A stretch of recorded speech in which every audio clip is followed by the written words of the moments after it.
we are going to turn our attention back to the 1st Congressional District race in the only way we were able to do this at all. Dr. Ken Yorgan is an independent on the ballot in the 1st Congressional District race who was not in attendance at our debate Monday night between Brian Stile and Randy Bryce.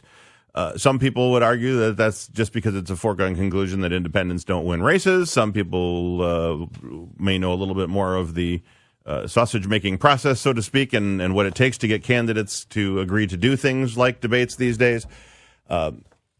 This program will always try to bring you the voices of all candidates in any particular race that's out there. And in that spirit today, we welcome Dr. Ken Yorgan. Good morning. Good morning. Thanks for having me on board here. Thank you for your understanding of the process and your willingness to participate in a little bit different plane here. We thought just to give people a fair comparison, and we have a full page at our website at WCLO.com/election of all the candidate races, all of the interviews we conducted, all the links are up there so that people can, on their own time, consume them and get some comparativeness to the candidates. So we thought we'd walk you through the questions that our moderators chose Monday night in the same basic order. I don't have quite their wording of the questions, but they're in the spirit of the topics enough that I think people will be able to use them to compare your thoughts with those of the other two candidates. So let me put in a plug for our website right away. It's yorganforcongress.com. We're also on Facebook. Okay. So if people want a little more in-depth discussion of my views on the issues and what we've been saying about this campaign and in this campaign, that's a good place to start. We've got a 16-page tabloid available on there. Wow, Actually, okay. You can flip it electronically. It's kind of cool. All right. So. Super, just like our Janesville Gazette exactly. e-edition. Yeah, okay. In fact, the Gazette printed this for us. Oh, well, all right. Then now I know exactly how it works. All right. So in the spirit of kind of keeping this in the same, our candidates Monday night had a 90-second response and a 30-second rebuttal. We'll combine those and say, as we talk about this, Doctor, if you can kind of try and shoot for 2 minutes in response so that we can get to all the same topics we got to Monday night. I'll have a go at it. That'll be good, and we'll go from there. All right. The first question that they got on Monday night was as it related to the result of the election 2 years ago.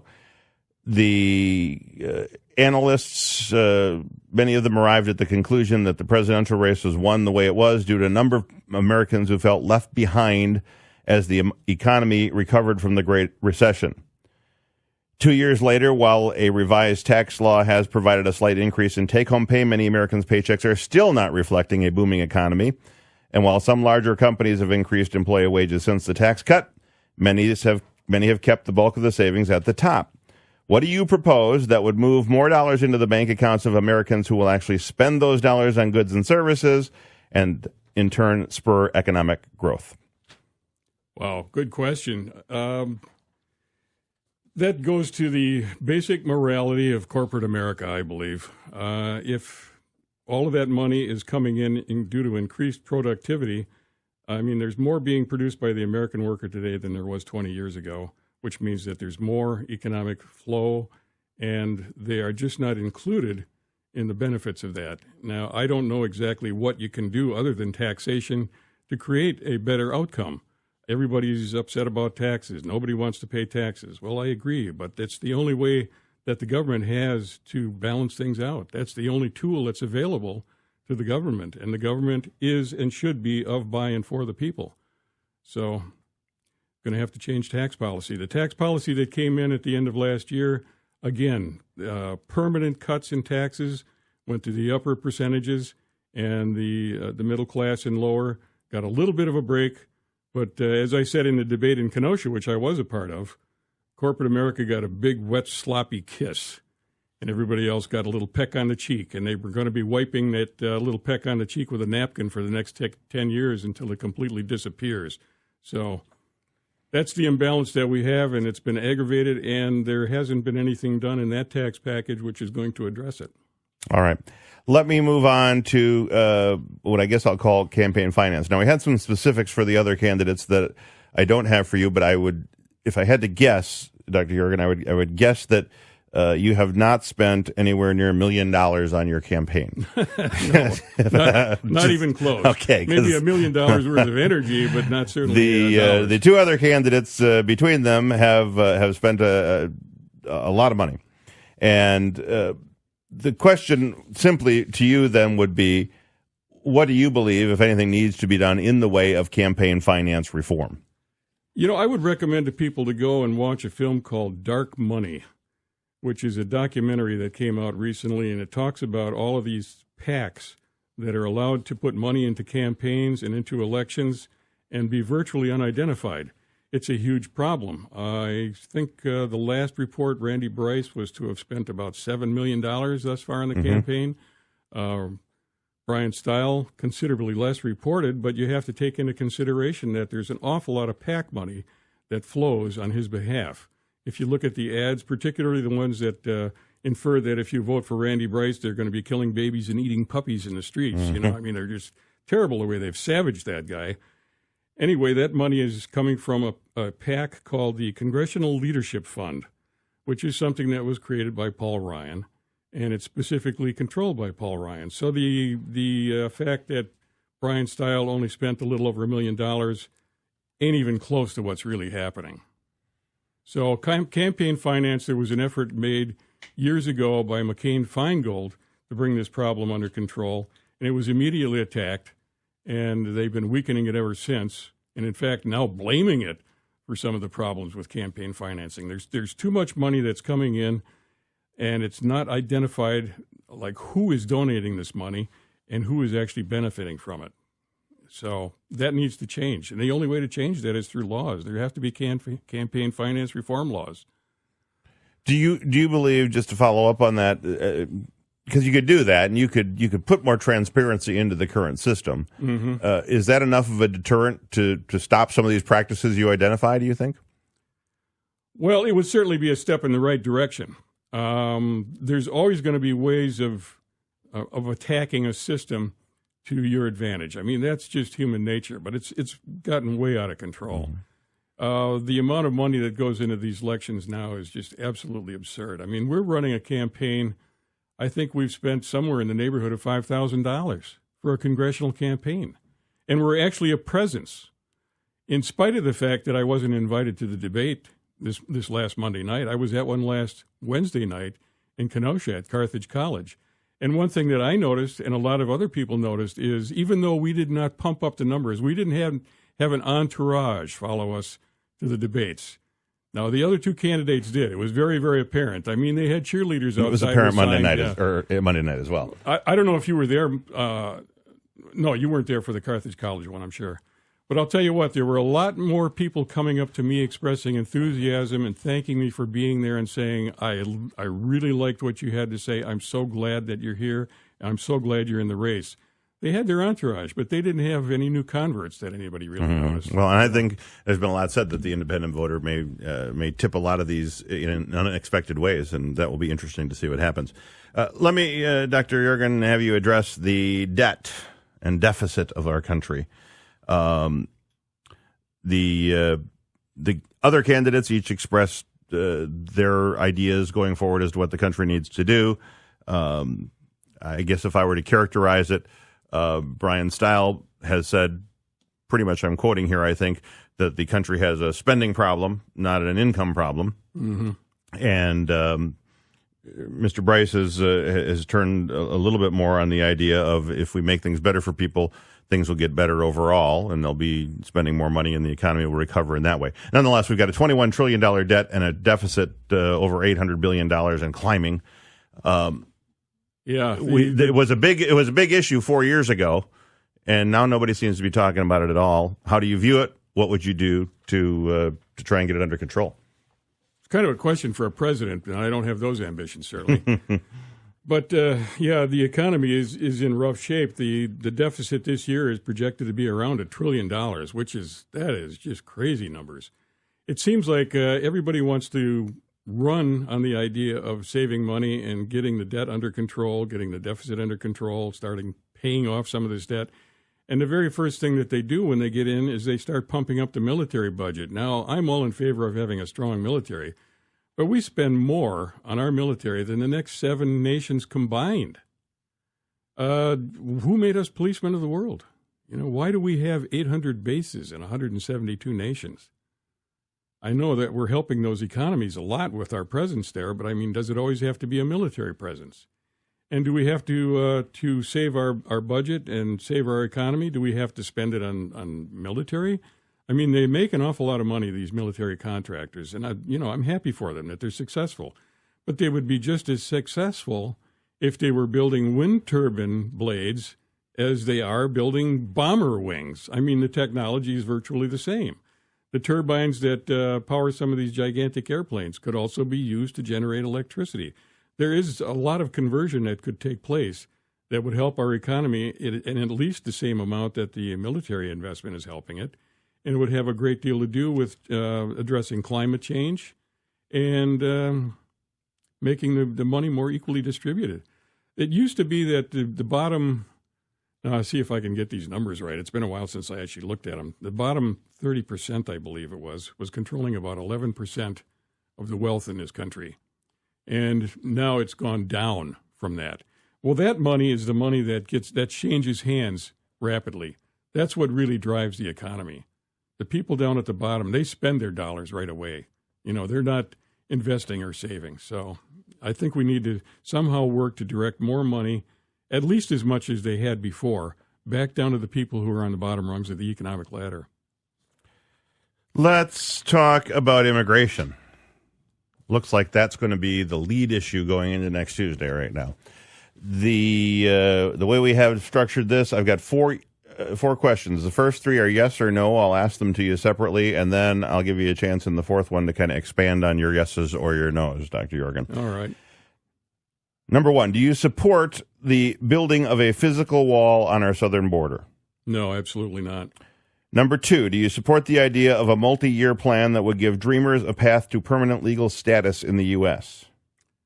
Yes, I do, and I think there are a limited number of people that are actually included in that Dreamer program. Mm-hmm. Number three, do you believe that the federal government authorities should be following our current immigration laws until they are changed by Congress? Of course. And number four, expand on those answers as you see. Well, I think right now, all the statistics that I have read is that there are actually fewer immigrants coming to our border and being accepted there than there have been in past years. I mean, the immigration problem is right now, it's exacerbated in the minds of the public by the existence of this caravan, which is supposedly traveling toward us from Honduras through Mexico. I don't know how accurate those reports are, quite honestly. President Trump has said he wants to deploy some troops to the border. I don't really have that much of an issue with that because there are people that are coming across illegally and there are people that are living on the border, I mean American citizens who are jeopardized by these people coming across. Not necessarily that these people are criminals, but just the fact that they're coming across their land. They're disrupting their lives. I mean, it is a problem and it needs to be addressed. So I don't have a problem with the president deploying troops down there, not just to intercept, but to process these people. Find out what is your problem. Why are you here? Are you somebody that we can help? Are you somebody that we need to worry about, somebody that we need to either incarcerate or ship back to where you came from? I think we need to become more efficient in that process. And if it requires more people, fine. Sending more troops down there or sending more agents down there to address that problem and deal with it is certainly cheaper and much more environmentally sound than building a physical wall. A physical wall would be a tremendous disruption to the environment. I mean, there are migratory animals that would be... Their lives would change, I mean, there's all kinds of considerations that a lot of people haven't taken into thought. Appreciate that. Let's go to health care. Prior to the passage of the Affordable Care Act, there were an estimated 48 million Americans uninsured. That number fell to under 30 million before increasing this past year back up to some 32 million. Today, premiums are continuing to increase both inside and outside the marketplace, as does the cost of prescription drugs. Where do you believe the U.S. needs to go from here, and what specific steps would you take as a congressman to get a plan through the legislature? Well, you said that you think immigration might be the hot topic. I think health care is, quite honestly. This has been an issue that's been going on for a long, long time in this country. We get the worst health care outcomes of any industrialized nation in the world, and we pay the most money for it. At the same time, we have the best health care available. So what the heck is going on? Well, health care financing is the big problem. In my opinion, we need to completely do away with the concept of insurance. What we need is a health care financing structure. Now, Medicare for all, I mean, that's a nice-sounding phrase, and it's one way of addressing the issue because Medicare is a model upon which we can build a health care financing system. A lot of people don't realize that Medicare is actually drawing out of the Social Security Trust Fund. So if we break health care away from Social Security, for one thing, that is going to help Social Security remain solvent for a long time. I don't know if you realize, but healthcare was never around until about the 1920s. In, I believe it was Boston, a bunch of providers put together this plan whereby people could access the services that they had available in a more timely way. You know, there were a lot of people who couldn't afford to pay as you go. So they came up with this concept of insurance. It also stabilized the cash flow for the providers, which was certainly important to them. Now, since it was developed by the medical community, it should come as no surprise to anyone. It doesn't come as a surprise to me that there are many other providers and types of health care that have been excluded down through the years. My profession in chiropractic has struggled with finances. Acupuncture, until basically the 80s, was not even considered to be a part of the healthcare picture. Naturopathy, and there's several other disciplines that are very valuable and can make a substantial contribution to the health of the citizens. So what we need to do is eliminate insurance as we know it. I mean, these are creative people. They'll find other ways to support themselves. I'm sure they can find other ways of financing the glass palaces out on the interstate. And the 70 insurance CEOs who in 2015 took home $2 billion. I mean, where does that money come from? And how much care could that have provided? So my basic concept is get rid of health insurance, create a healthcare financing system. It would be a huge project, but I want to be at the table when that discussion takes place because I think I have genuine things to offer. Very good. Let us move to probably a question that you have a greater insight on, running as a independent.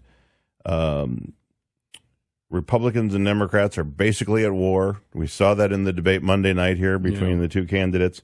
There seems to be very little motivation to work across the aisle from the Republican side or the Democratic side. Our question to the candidates on Monday night was, how will you work across the aisle, and are there things that you believe you could work with your opponent on? In your particular case, you would be in the middle of the aisle. I would be the aisle. So you would be the aisle. So address this sort of stalemate and caustic environment that's been created up there, and what you believe some solutions might be, Dr. Yorgan. Well, I think a lot of the caustic environment, a lot of the conflict has to do with power and money, and the two parties are very, very much hooked in with corporate America. I mean, everybody beats up on some of the billionaires, but there are a lot of them out there, and a lot of them don't even identify themselves. People don't know how few people actually control the economy and control the political situation in this country. As I go around meeting people, they'll say, "Are you a Republican or a Democrat?" I say, "I'm an independent." And it's unbelievable how many people reach out to shake my hand and say, "I'm glad to hear we need more independents in Congress." I say, "Well, I'm running, you know." And when you do a poll of Americans and say, what is your political affiliation? When they self-identify, 40 to 49% say independent. That is the largest block of voters in the voting population.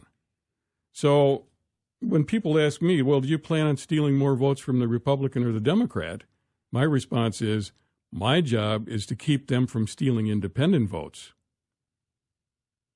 Interesting. I mean, there's only like 28 and 30% of people who will self-identify as Republican or Democrat. So we're coming from a position of strength, but there is a benign, concerted effort to keep the voice of the independents quiet. I mean, that's a big part of why I wasn't included in the debate. Well, let me follow up on that one a little bit, Dr. Yorgan, because I think in the case of an independent candidate, it is important to look at this a little bit differently. I think people tend to vote for party because the party offers something.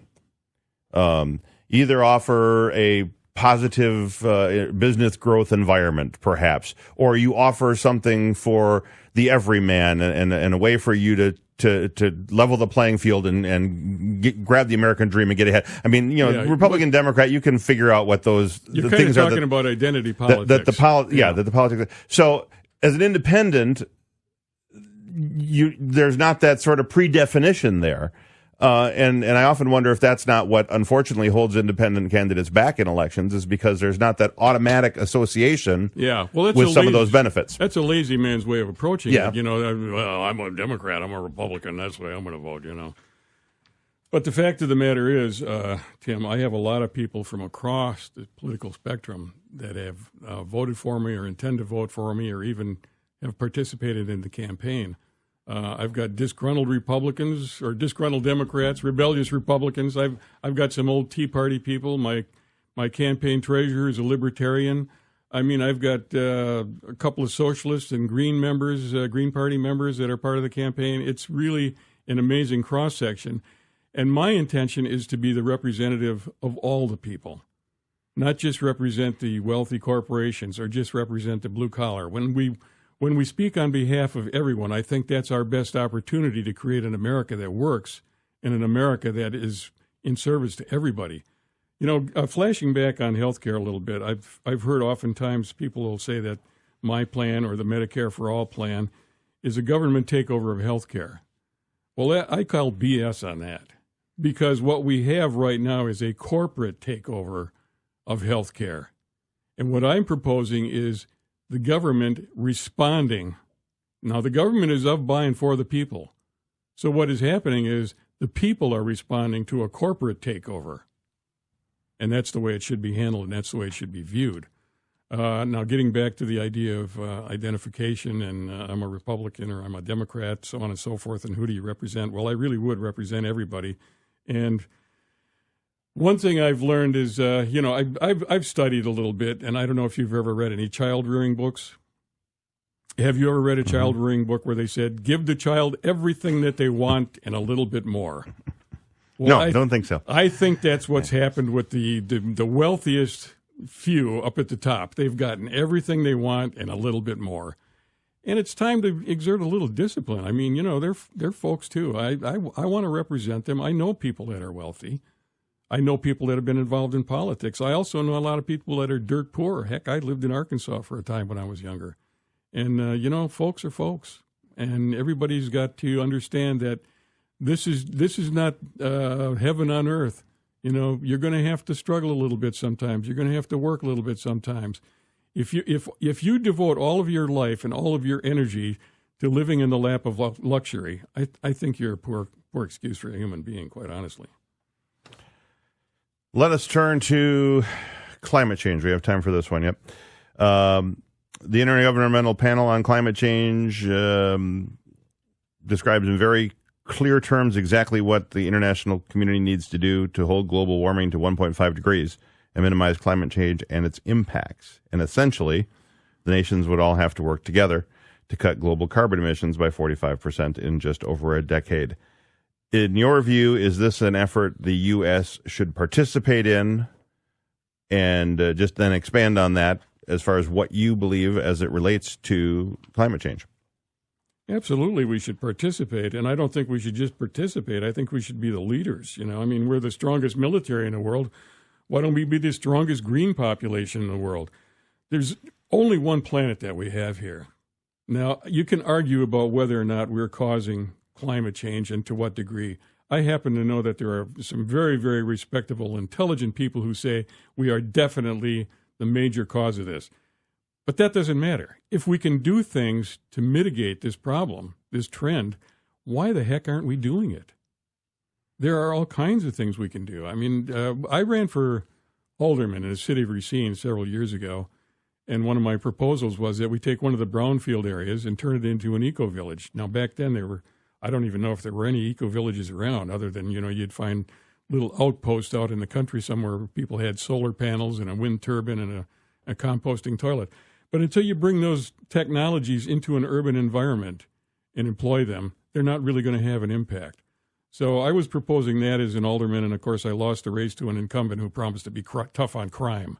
which it was kind of a crushing loss, but I understood. So I think there are many things that we could be doing, and I think we ought to get about the business of getting them done. We talk about the military. The U.S. Navy has done an awful lot about making their equipment energy efficient, and I think that if we need the military to take the lead, what the heck, let's do it. All right, Dr. Yorgan, we're just about out of time, so let me do as is customary with all these types of appearances and give you the last couple of minutes here. And if you want to grab something that we didn't grab onto and kind of make a closing statement to the voters. Okay. Well, again, I just want to flash back to the idea of health care, because I think that there is no one in this race who is more qualified to address that issue, and I think it is the primary issue. Also, civility in politics. I was listening when you had Marty Finnegan on a couple of weeks ago, and Marty and I have got an awful lot in common. He came up to me and introduced himself at the end of the Carthage College debate. I haven't had a chance to speak with him yet. I gave him my phone number. But I think he's onto something where we need to break down this party dominance alteration. You got the Republicans in charge, you got the Democrats in charge, and each one is trying to stifle the other one. And as a result, we're getting lousy government. What I would really like to do, if I get into Congress, I want to contact other people who are independent-minded, whether they be Republican or Democrat or independent or whatever they are, and create a working bloc of individuals who will deny the majority to either one of these two parties and say, listen, you guys are going to have to talk to each other and you're going to have to speak rationally amongst ourselves, or you're not going anywhere. And there are some things that the Republicans are proposing that are good. There's things that the Democrats that are proposing are good. But when you've got them fighting against each other constantly, nothing gets done. And I think that really the people who control politics in this country have this system wired down to the point where they don't want anything done. They love it when there's an argument going on. And if you go back in history, some of the things that are being said in this campaign about, Randy Bryce is catching more hell than anybody. But some of the things that are being said about him are mild compared to some of the things that were said in American politics 100 years ago and more. For a short time, we had some civility, and I think it had to do with the fact that there was national coverage of elections and politics. But now it's got to the point where people are inured with the incivility, so it's gotten to be a wild, wild west again. Anyway, I want to work with both Democrats and Republicans, people of good faith and people who are dedicated to this country, and try and get things moving in a little bit better direction. So I want to thank you for having me on this morning. I really do appreciate it. And if the listening audience would go to yorganforcongress.com or yorganforcongress facebook.com, I believe it is, and take a look and see what I have to say. We got a few days yet. So if you're out there and you heard something you like, I'm your guy. All right. Dr. Ken Yorgan, independent, on the ballot in the 1st Congressional District race. You heard from him here. Hopefully you hear from him in a lot of other places as well. Dr. Yorgan, thanks so much. Good luck on Tuesday. Thank you very much. All right. We will.